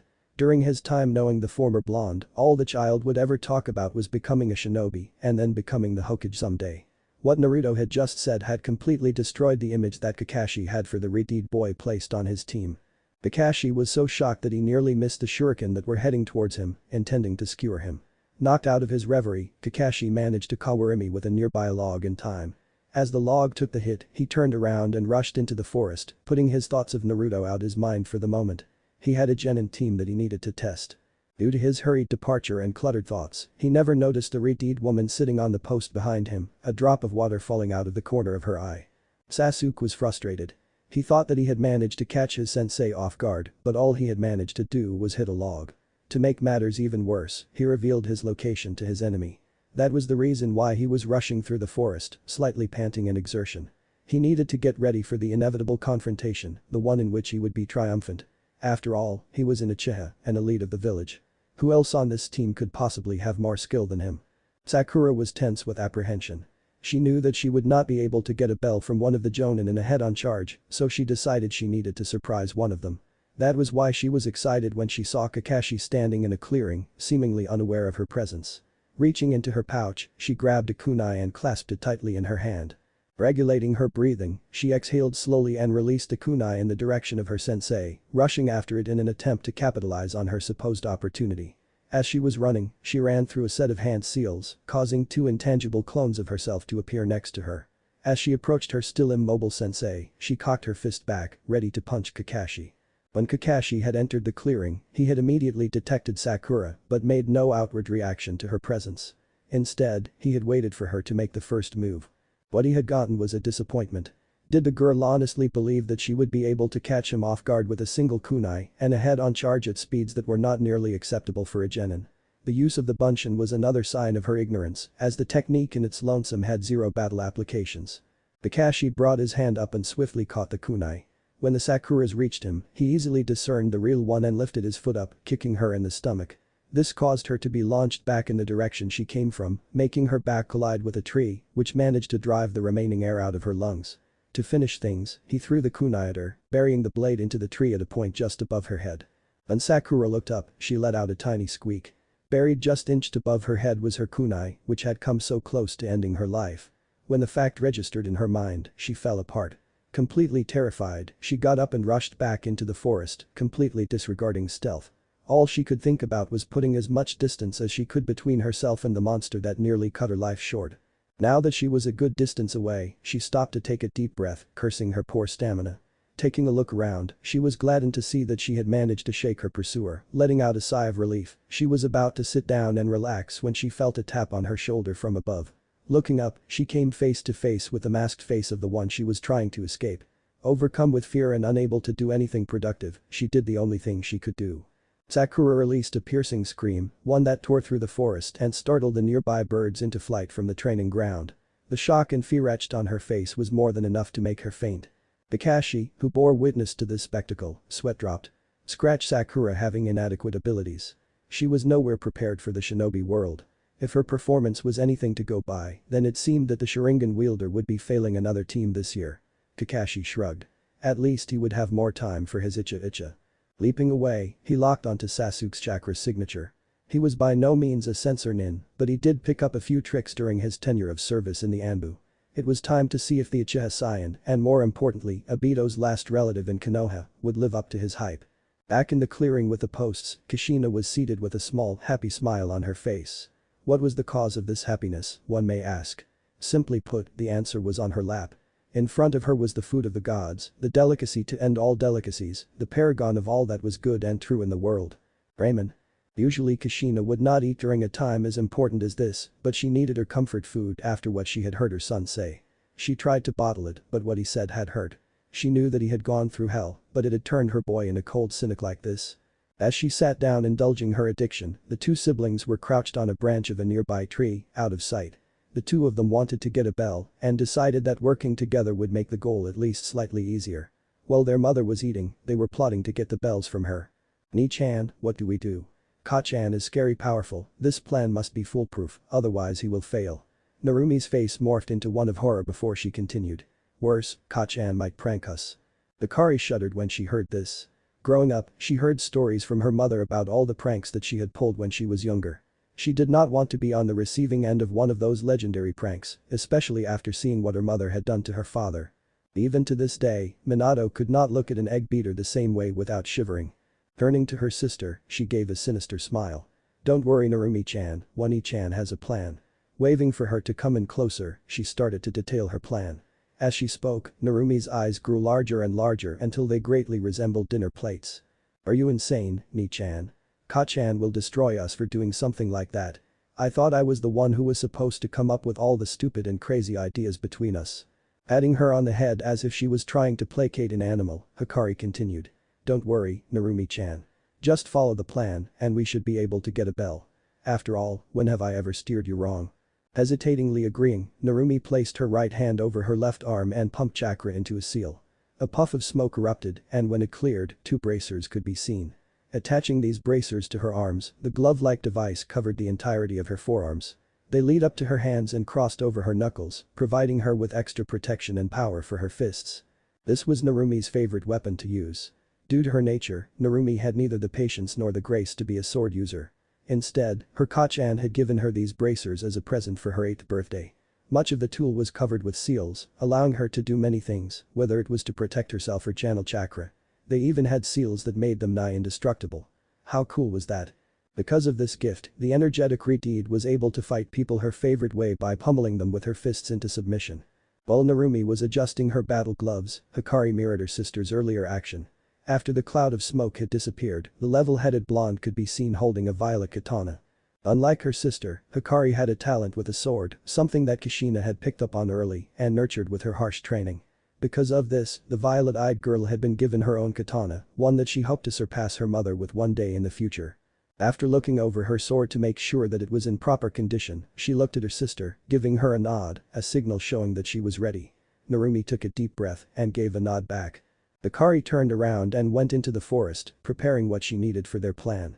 Narumi reached into her hip pouch and clenched 3 shuriken between her fingers. Taking a deep breath, she threw the shuriken at her mother, racing after them. Back on her post, Kushina heard the low whistle of the ninja tools heading in her direction. Knowing that her break was over, she stretched out her hand and caught the shuriken before throwing them at the ground. Usually she would have dodged, but then the ninja tools would have hit her unfinished bowl of ramen that she wanted. The loss would have been a waste. When the shuriken had hit the ground, Kushina leapt off the post and hit the ground, just in time to catch a punch from Narumi. She then proceeded to push her daughter's fist out of the way before lashing out with her foot, intent on launching the younger Redeed away. Narumi managed to pull both of her hands back to her chest in order to catch her mother's foot. Despite successfully blocking the attack, Narumi was pushed back a bit while grunting in response to the force behind the kick. She knew her mother was holding back, but she also knew that she was not going to have an easy time. Knowing that direct combat with one of the most powerful people in Konoha would be idiotic, Narumi used the momentum from the kick to push off of Kushina and launch herself a good distance away. While her daughter was sailing away, Kushina was not idle. Instead of waiting for Narumi to land, she pushed her advantage and chased after the girl. When Narumi saw this, she inwardly smirked. The plan was already working. As Narumi was distracting her mother, Hikari was tree hopping. When she had first left her sister, Hikari started to travel in a circle, making sure to stay just beyond the sensing range of the Jonin. By the time she saw Kushina chase after Narumi, Hikari had already been in position to attack. Now all she had to do was wait for the perfect opening to make her strike and finally defeat the elder Redeed, even if it was not a regular sparring match. The blonde hoped that the opening would occur soon. Every second that she stayed in her hiding place was another second that Kakashi could use to find her. If that happened, then her entire plan would fall apart. As Hikari was worrying, Narumi was extremely sore. She might arguably be the most powerful genin next to her sister, but that was nothing compared to her mother.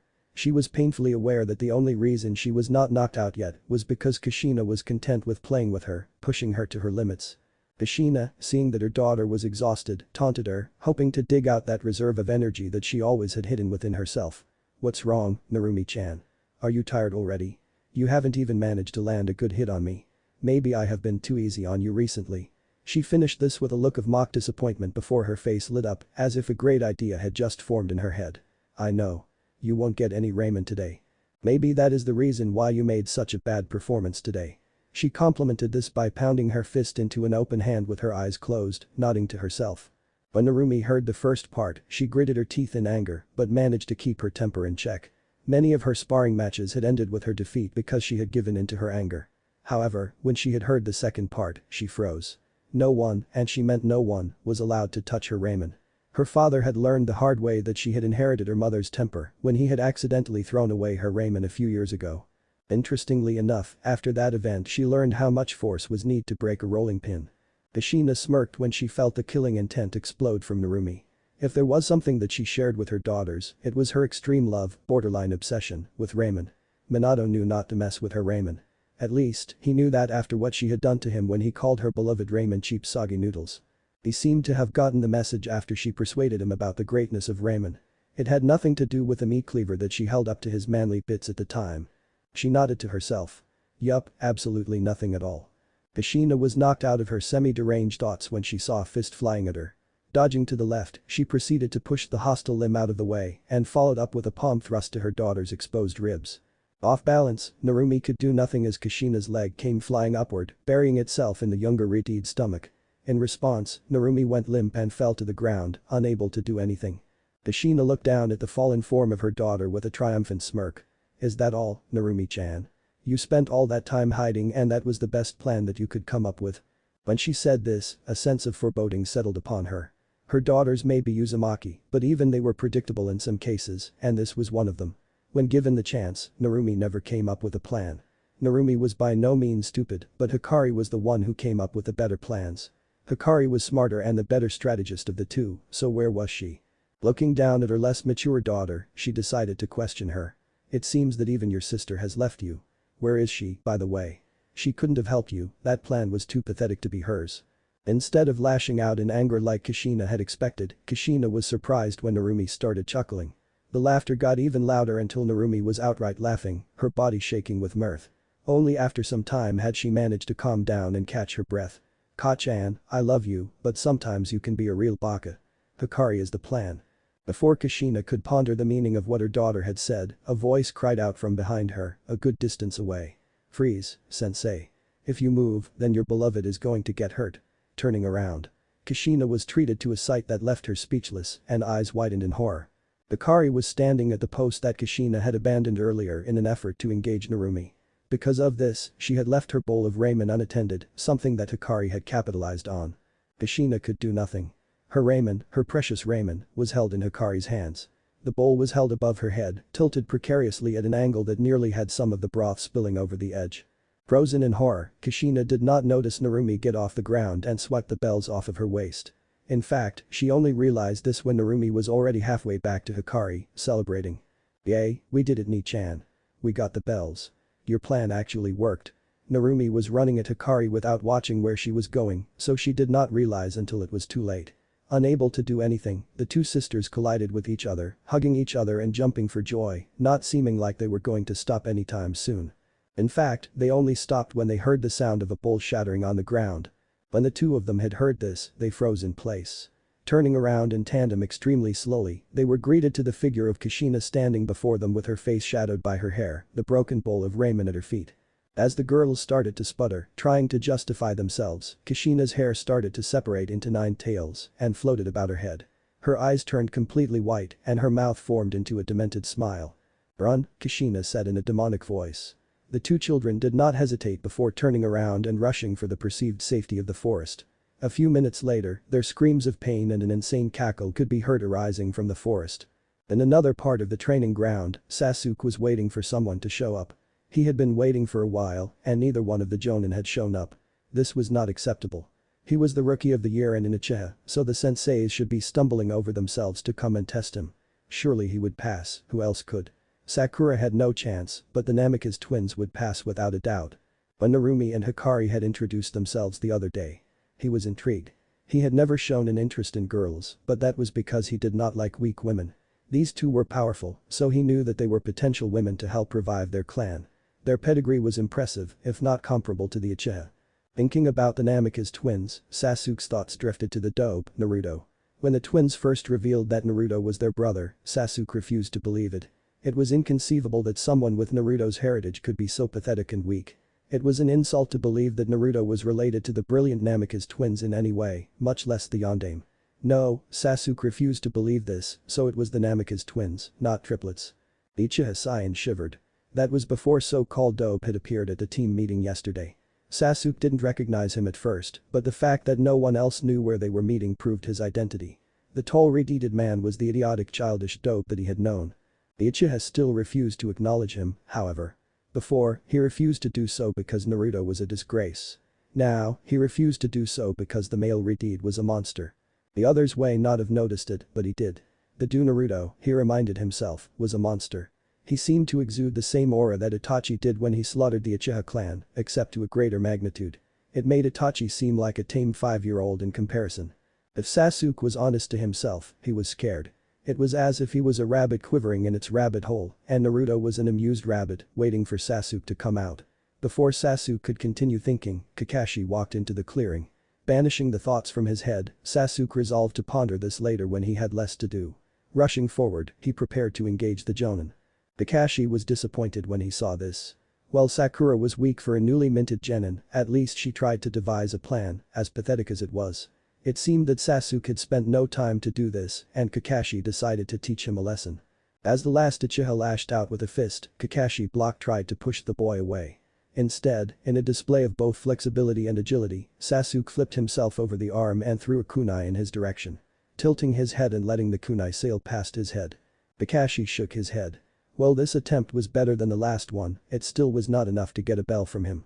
Just as he was going to move to incapacitate his student, he felt a number of kunai embed themselves in his back. Just as Sasuke was going to celebrate his victory, the injured form of his sensei turned into a log with kunai embedded into the bark. Shocked by this, Sasuke could do nothing as the explosive tag on the log blew up, causing him to fly away and crash into a tree. Before he could recover, he felt two arms grabbing his feet, dragging him into the ground.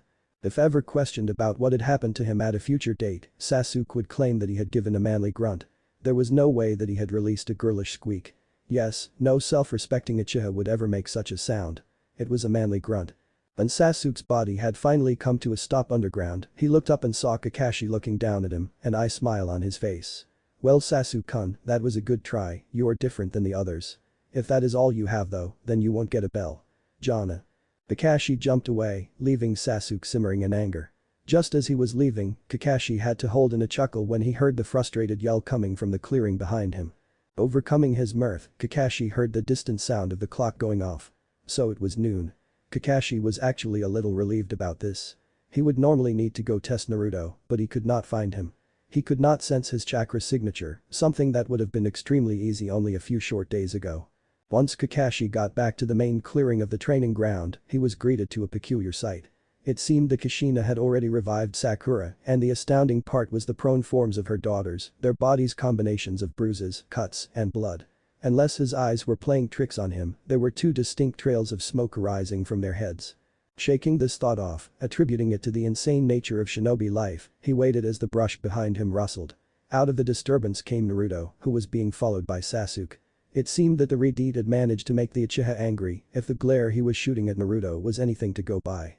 Once the two of them had joined the group, the 5 genin sat around the Jonin, the 2 previously injured Namikazes somehow healed. Seeing that Kakashi had their attention, he started talking. Well, based on your performances, I am pleased to announce that none of you will be going back to the academy. When he had said this, Sakura started jumping up and down, celebrating since they had passed. Sasuke smirked triumphantly, pleased that he had made it. The other 3, however, were a different story. Naruto did not seem to care one way or another that they had passed, but Hikari and Narumi were wary. While they had done well enough to pass, there was something wrong. If they knew anything about Konoha, it was that it valued teamwork over individual skills. The fact that Sakura was lacking in both departments and that Sasuke was too arrogant to even consider the latter meant that Kakashi was not finished and that he was about to drop a metaphorical bomb. Because you all should be dropped from the shinobi program altogether. Sakura froze and fell to her knees, her hands on the ground and her head drooped forward, her hair shadowing her face. This was a complete turnaround from how she was before. Sasuke started to scowl heavily, his agitation clear. Hikari and Narumi were confused, but they were willing to let their sensei continue, while Naruto was still seated on the ground, a distant look in his eyes. Kakashi continued. Sakura, your performance was probably the worst one that I have seen in a long time. You are supposed to be the Kunoichi of the year, yet you broke and ran after your first poor attempt at ambushing me. What could make you possibly think that a regular bunshin would be enough to trick me, a seasoned jonin? If possible, Sakura drew even further into herself, ashamed. Twin trails of water could be seen running down her cheeks, but Kakashi did not care. Done with his review for Sakura, he turned to Sasuke. Sasuke, you did well, but you were missing one crucial piece that was needed to pass. Sasuke was content that he had done well, but he was still angry at the fact that he was going to be failed. He had never failed at anything, and he did not want to start now. Turning to the last student he was supposed to test, he addressed him. Naruto, your performance was the worst. At least Sakura put the effort to try and get a bell, yet you did nothing. Where were you the entire time? Naruto, snapping out of his daydream, looked up at his sensei. I was resting. Normally, Kakashi would have gone into his tirade about teamwork and then mentioned the memorial stone, but this answer stunned him. Naruto did not even try to defend himself. Instead, he turned to Kushina. And how did Hikari and Narumi do? Kushina smiled. They did well, they both worked together and they managed to get the bells from me, even if they did spill my ramen. Her face briefly flashed with anger, but went back to the smile. Kakashi turned back to the three that he was admonishing earlier. He did not want to know how his sensei's children managed to spill his ko-sensei's ramen, nor did he wish to know. There was no point of poking the sleeping dragon, as they say. I will give you three one last chance to pass. You have 1 more hour to get the bells from me. Come at me with the intent to kill, otherwise you will fail. Not wanting to waste any time, Sakura and Sasuke immediately ran to the forest together, much to Kakashi's approval.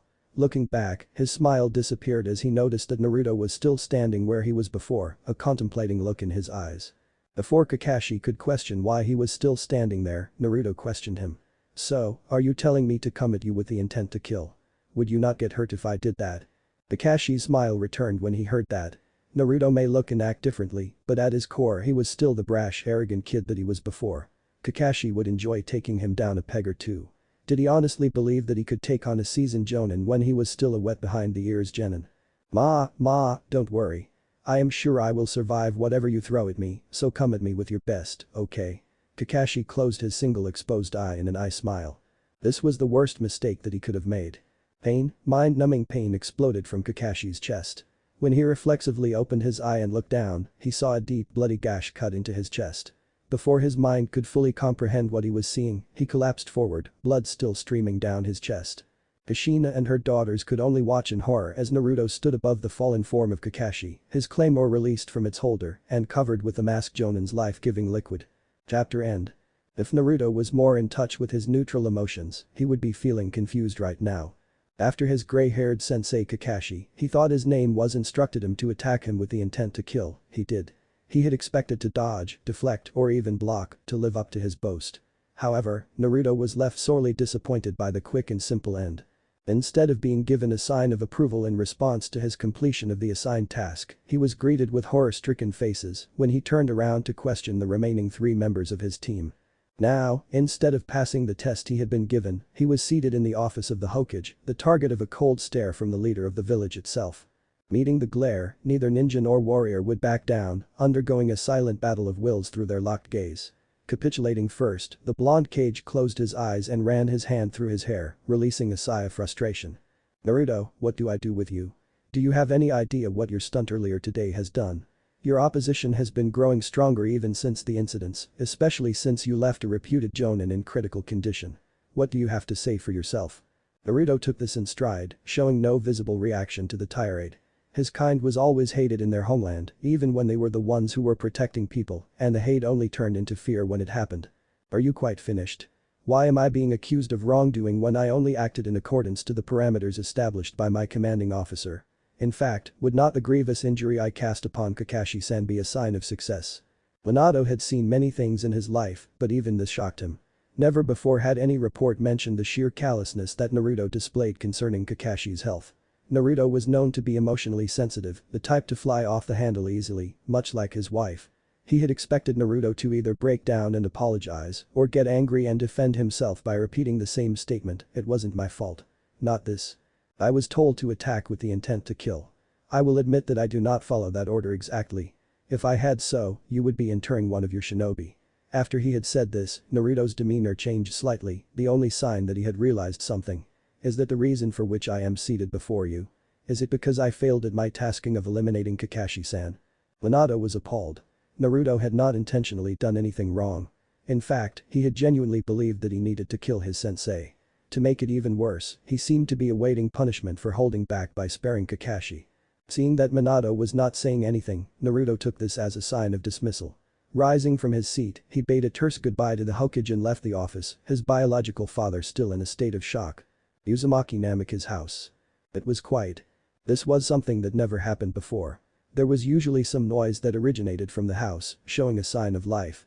The source of the sound varied, whether it was Kushina taking care of the necessities within the house, Narumi's clumsiness damaging something, or Hikari chasing after her sister, making sure that she did not get into too much trouble.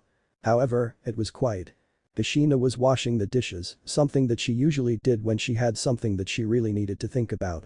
The monotony of the task did wonders for her thinking process. Narumi and Hikari were out of the house, exploring Konoha. They had not grown up in the village, so they were spending their time familiarizing themselves with the sights and the sounds of the place that their parents and their older brother, Naruto, had spent their childhood. Naruto. Kushina gave pause when the name of her only son passed through her head. When she had first arrived after over a decade away from her son, she had been bursting with joy, ready to meet her son after so many years apart. She had expected him to be a little angry, but that was understandable, given that they had never talked to him. What she had received in the office was a shock. The sheer malice and rage radiating off of Naruto was palpable. If the face of the Sandaime was anything to go by, this was an event that had rarely happened before, if ever. Since Naruto was a cheery person who was always smiling, Kushina inferred it was the latter. Seeing her little boy's medical file hurt her more than she could describe. Her son, her Naru-chan, had grown up with no one, despite what the reports had said. After her had stormed off, Kushina vowed to make Naruto feel loved, to make him aware that there would always be someone for him. If it was not his father nor his siblings, then it would be her. Kushina put the plate she had finished washing onto the rack, letting it dry. Picking up another dish and a soapy sponge, she proceeded to clean the next dish. What she had seen that morning had surprised her. Hell, it had surprised the entire team. However, she and her daughters had dismissed the physical changing, thinking that that was the extent of the change. They believed that Naruto was the same as he was before on the inside. What complete and utter fools they were. They were in denial. They did not want to believe that Naruto, the boy that they were told could not harm a fly, would be a cold and callous warrior. Despite his answers to Kakashi's questioning, they still held on to that rapidly deteriorating image. An image which shattered the moment they saw the red-deed male standing over the fallen form of Kakashi, holding a bloodied sword. The worst part was not the action, nor the blood. No, it was the utter boredom that was written on Naruto's face. Given how he felt the 2 days ago in the office, they expected a look of triumph, or a look of vindication, not one that was complete apathy. Kushina set the plate aside, this time opting to pick up a cup. Running some hot water into the cup, Kushina continued her ministrations with a sponge. Now, she did not know what to do. Unlike after the meeting in the office, she could not mother Naruto. Not only had this Naruto grown into an adult, but it seemed that he did not wish for a family. When his gaze had landed on Kushina and his siblings, there was not look of anger, no look of hate. In fact, there was no abnormal reaction at all.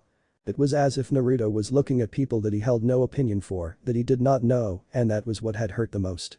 At least if he had hated them, she would have known that there would have been a chance to gain his love. After all, if he had the capacity to hate that much, he had the capacity to love as much, right? However, the lack of acknowledgement was bad. They could not regain Naruto's love and care, for there was nothing to regain. It was as if they had never existed in Naruto's heart in the first place, so there was no void for them to fill, nor a void to be filled by others. Kushina was knocked out of her thoughts by the sloshing of water moving around her hand. Focusing, she realized that she had subconsciously put the cup away and had been searching for another dish to wash with her hands. Sighing, she set the sponge down, unplugging the drain, and watched as the soapy mixture drained. Just like Naruto's care for us, Kushina thought morbidly. But it is nothing less than we deserve. After all, how can our minds possibly comprehend the sheer hell that Naruto had went through as a child while his sisters and parents lived in the lap of luxury? Hot springs of Konoha.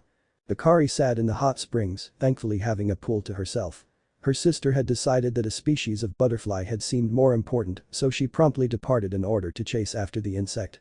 Hikari loved Narumi and respected her strength, but even Hikari had to admit that her sister would be a bit of an airhead at times. Stretching out her limbs, Hikari released a sigh of relief as she felt the knotted muscles and soreness melt away. Her mother had not been forgiving during the test in the morning, especially after the two of them had managed to defile her ramen, as Kushina liked to put it. Sometimes, Hikari thought, Kachan can be even more of an airhead than Narumi. And I didn't even think that was possible. Thinking of her mother and her sister, Hikari's thoughts drifted towards that of the other family member that had partook in her test. When Hikari had first seen Naruto, she could not shake off her disappointment. This was supposed to be her older brother. This shrimp wearing a nauseating amount of orange with a grin that betrayed his lack of intelligence was supposed to be the person that she was to look up to as a role model. She did not know whether to be angry at the amount of shame he would bring to the family or laugh at the sheer absurdity of the thought altogether. Now she could not tell who was better.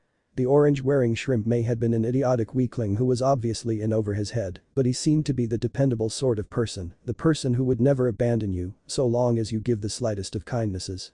He also had a lot of untapped potential that almost equaled, if not rivaled, that of herself and Narumi. Now all she could see was a cold, merciless warrior. If the look in his eye was anything to go by, then he had grievously injured people in the past and possibly even killed a great number of others as well. It was the feeling of his energy, however, that shocked Hikari the most. Much like other members of the Uzumaki clan, there are some traits that appear only in certain members of the Uzumaki clan. For her mother, it was her adamantine sealing chains.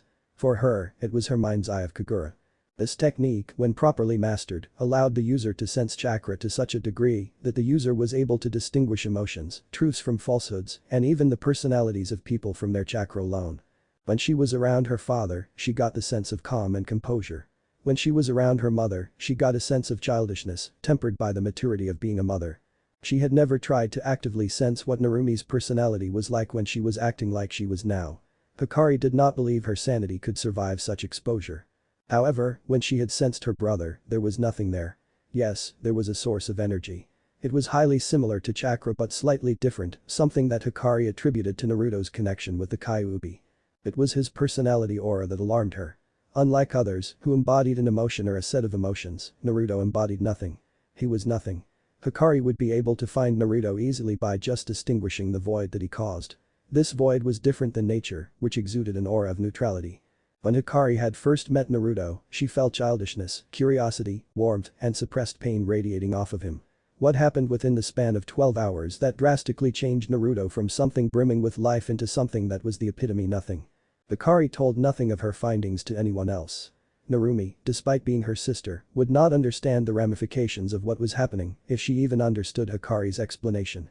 Her father already had enough on his plate dealing with various problems that the village faced. There was no need to add more to that. Kushina, despite her attempts to hide it, was close to an emotional wreck. This might be the final piece that would be enough to push her over the edge. There was no need to test that theory.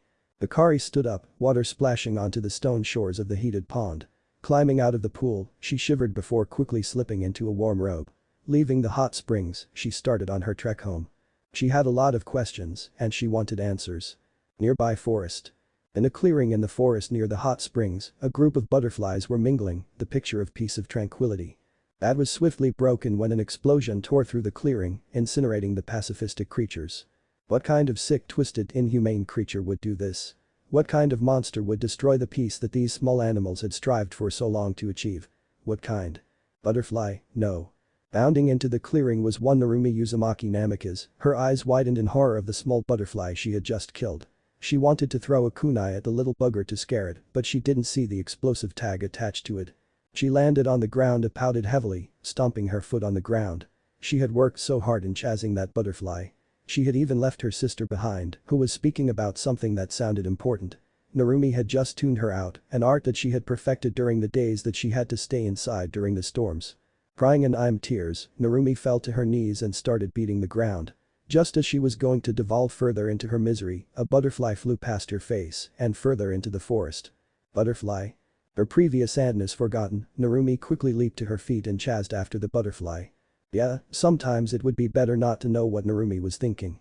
It might be better for everyone's sanity. It was sad, really. Narumi was the one who took after Kushina the most in the personality department, but her current state was caused by a mental defect that formed due to her connection to the Kyuubi. This was her defense mechanism. Whenever she was faced with emotional strife such as the situation with her brother, she turned innocent, almost childlike in nature. When she was like this, her family learned two things. First, don't try to reason with her when she was like this. She had zero reason and grew chaotic when pushed. Second, never do anything that would upset her. The last time that had happened, she had to be restrained by her mother's chains and knocked out. She had not woken up for 3 days. Another explosion could be heard a distance away, accompanied by a cry of sadness and frustration. Naruto was in another area of the village, in a forest much like Narumi. However, this forest was different than the one his estranged sister was currently frolicking in. This was Training Ground 44, Konoha's infamous Forest of Death. To Naruto, that was a misnomer. How was this a forest of death? Sure, they had poisonous plants and giant carnivorous animals, but the death toll was not high. In fact, there had not been a death in this forest within the last 20 years, and even then it was a foolish civilian who did not heed the warnings pasted all over the border fence. Stupid humans and their stupid pride. Did they make it their life's goal to do the stupidest and most dangerous things, possibly until they are finally killed? After his interrogation at the Hokage's office, Naruto swiftly made his way to this training ground. Despite the lack of deaths in the Sylvan land, the rumors of the forest kept most people away. Even then, the only person who truly frequented the forest was a seemingly promiscuous snake user who was currently out on a mission. Having no human in the immediate vicinity, Naruto chose to take up residence in the tower for the time being. If any civilian caught wind of what he had done to their jonin, they would be up in arms against him.